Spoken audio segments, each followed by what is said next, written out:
Hello mga ka-trades, baka po meron po kayong mga available na ganyan. Pwede po natin yan i-convert to GCash. Yan, like PayPal. And pwede po natin i-cash in, cash out. Like Spay later to GCash. Pwede po yan. Meron po yan sa Shopee nyo. And also Shopee Pay. Kung meron po kayo yan, kahit unverified Shopee.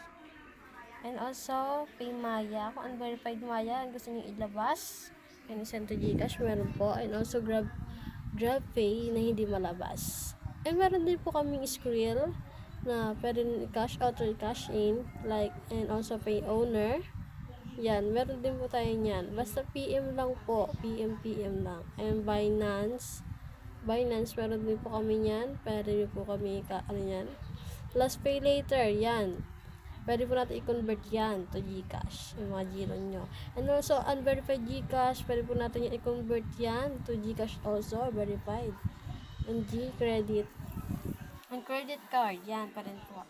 And also, home credit, pwede po natin yung i-convert. And also, yung Mukasa Pay Later. PM nyo lang po ako sa aking Facebook account para dyan. And Atomic Credit, yan, meron din tayo yan. Also, G-credit. Sa ating GCash po, meron po tayo niyan, to GCash. Ko-convert po natin.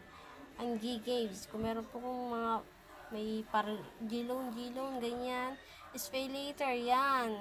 Then, may pa-increase po yung mga shopping nyo. Pwede po natin yan i-convert to GCash or Paymaya. And ayan po, yung mga ating available. Ay, meron din po kami na load to GCash. Basta piin nyo lang po itong account. Joel Corpus Gabor.